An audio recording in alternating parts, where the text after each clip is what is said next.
Welcome to the deep dive.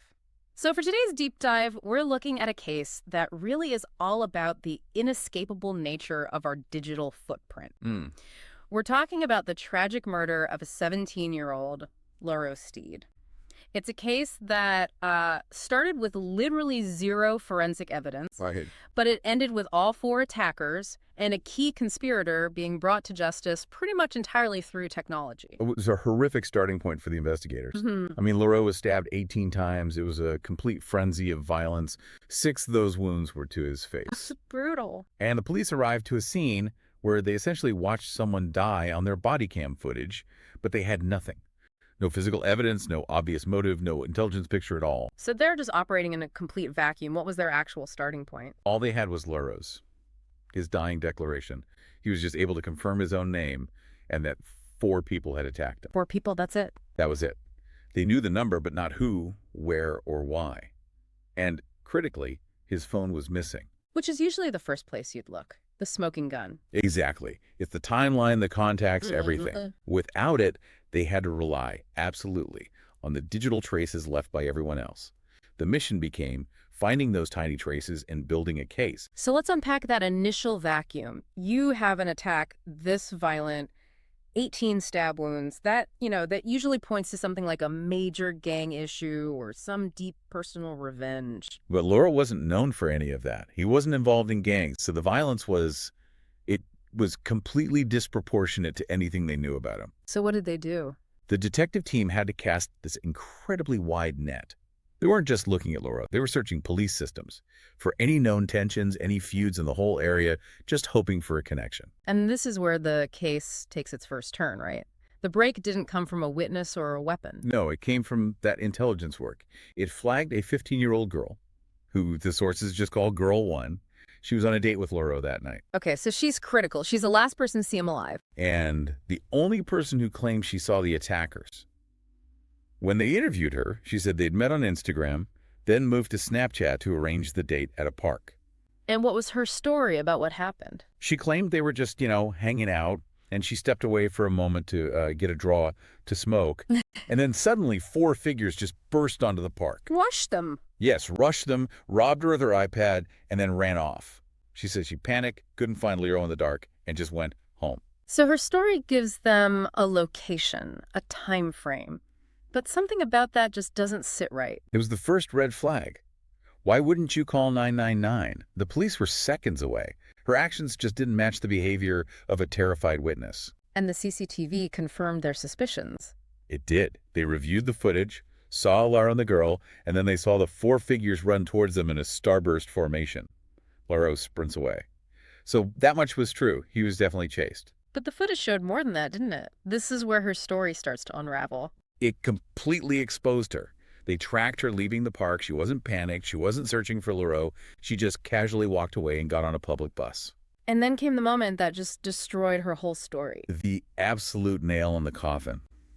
While she's on the bus, police cars with sirens and blue lights drive past, heading to the scene where Leroux is dying. What does she do? She ducks down. She physically hides behind her seat until they've passed. And then a few moments later, the camera catches it. She's on the bus using the very same iPad she claimed had just been stolen from her. She was lying about the entire thing. So the investigators are now thinking, what? A honey trap? Exactly. A classic honey trap. A calculated setup to lure a victim to a specific, isolated place so they can be attacked. She wasn't witness. She was the conspirator who delivered him there. Now, I understand she was actually released at this point. She was. There wasn't quite enough to meet the charging threshold for conspiracy right at that moment. But, and this is crucial, they kept her phone. And they did a full download. A massively intrusive procedure, as the sources call it. They took everything, core data, deleted files, location info, social media. They basically downloaded her entire digital life. And that decision turned out to be absolutely invaluable. So the focus shifts again. Now it's on the 4 attackers. How do you track 4 people who are trying not to be tracked? Well, they're smart enough to avoid things like Uber, which link to your bank card. They often use local taxi firms, pay cash. And that's what the investigators focused on. Exactly. They contacted every cab company in Nottingham, and they got a hit.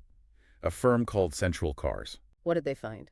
Two drivers confirmed they'd picked up 4 youths from the area of the attack and driven them a long way off to a place called Sneinen.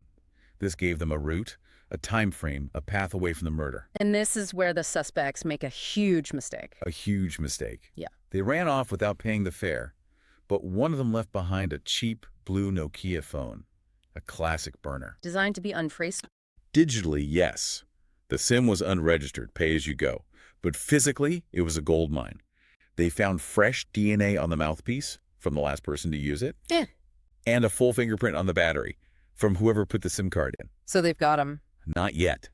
They ran both the DNA and the fingerprint through the database. Nothing. No match. They were looking for a ghost, an offender who had never been on the police radar before. So another dead end. How do they bridge that gap? Back to old-fashioned human intelligence, just trying to generate names. And eventually that process flagged a 19-year-old named Keshawn Campbell. He was known for carrying knives. Okay, so now they have a name. And they get his phone number and pull his cell site data. This was the big link. The data proved he was in the area of the murder at the exact time it happened. But then they did something else. They looked for collocation. Can you just explain that for the listener? What does collocation mean here? It means proving that multiple phones are in the exact same place at the same time, moving together. In this case, 3 handsets. Which Keshawn Campbell's personal phone, the blue Nokia burner from the taxi, and a third number they'd linked to another suspect, Christian Jameson. All 3 phones were pinging off the same cell towers at the same time, moving along the taxi's route. So you have 3 phones, and by extension, 3 people traveling as a single unit away from the crime scene. It proves they were all in that taxi together. And then you get the behavioral data from Keshawn Campbell's phone. What did that show? His phone had been switched on continuously for 2 years straight, never off. But minutes before the murder, it suddenly turned off. And then minutes after the murder, it's turned back on. That silence speaks volumes. It's as loud as a confession. The one time in 2 years you turn your phone off just happens to be during a murder you were present at. It shows intent. Okay, so they've got 3 of them in the taxi, but they still need to ID the person who used the Nokia and find the 4th attacker. Let's go back to Girl One's phone download. Okay, that massively intrusive download. This is what tied the 2 groups together. They found she'd been in direct communication with Keshawn Campbell. So that proves the honey trap was coordinated. It proves it. Yeah. And her messages after the attack were just chilling. She messages Leroux's account, not asking if he's okay, but asking, "Have you and Dermot named who was chasing you?" She knew who they were, and she was trying to see if he'd identified them. Exactly. It's pure guilty knowledge. So what about suspects 3 and 4? They went back to the CCTV from the taxi pickup location in Snowden. They found footage of Christian Jameson with another youth, R.L. Miller Campbell, who was actually on a football scholarship. They called him Rems. And they could place him in the taxi. His phone records matched the CCTV timestamp perfectly. He was there. That was number 3 confirmed. And Christian Jameson, when he was arrested. Well, he had a history with weapons, so the search was thorough. They found he had hidden a second phone inside his body. Wow. An extreme attempt to hide evidence. And that phone gave them 5 deleted Google searches, all of them asking about the condition of the 17-year-old boy who had just been stabbed in Nottingham. So that's the final piece. Almost. The very last piece came from Christian Jameson's contacts list, the number for that blue Nokia burner phone. It was saved under the contact name JD. JD. So they pulled the cell site data for the Nokia before the murder, and it consistently placed the phone near JD's home address. They arrested him, took his DNA and fingerprints. And it was a match. A 1,000,000-to-1 match. That was it. All 4 attackers, Keshawn, Christian, RL, and JD, were in custody. They've solved the who and the how. But the motive for this level of violence was still missing. Where did that final answer come from? It came from Leroux's own phone. They had to forensically rebuild it because it was so damaged. The contents were shocking. It had social media videos that Leroux and his friends had made. And what was on them? They were mocking the suspects, specifically Rims, RL, Miller Campbell, and another one, Christian Jameson.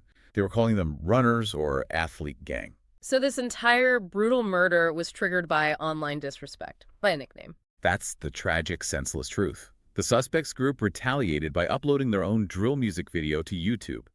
In it, the lead singer describes stabbing someone in the chest and back, which matched Leroux's injuries perfectly. And then he says, "Anyone calling us athlete gang, get Rambo." It wasn't a gang war. It was, as the source said, kids who wanted to pretend to be gangsters, who just completely lost touch with reality. It's a terrifying example of how quickly online disputes and perceived disrespect can escalate into premeditated, lethal violence in the real world. The line between online bravado and murder just dissolved. It's an incredible conclusion to this deep dive. The case went from an absolute information vacuum to total certainty built on digital breadcrumbs. 23,000 lines of Snapchat data, cell tower pings, a single discarded phone. The key takeaway for you, the listener, is just how difficult it is to hide anymore. Traditional methods like burner phones and paying cash, they just don't work like they used to. Your digital behavior creates a profile over time, and any deviation from that pattern, like turning your phone off, becomes evidence itself. The digital footprint can't be disputed. And for a final thought as we wrap this up, just consider the sheer volume of data needed here. Nearly 2,000 voice notes, 23,000 lines of data just to solve this one case. What does that level of forensic intrusion mean for our broader expectation of privacy? It wasn't about the police finding a needle in a haystack. It was about the police having the ability to sort every single straw to find the truth.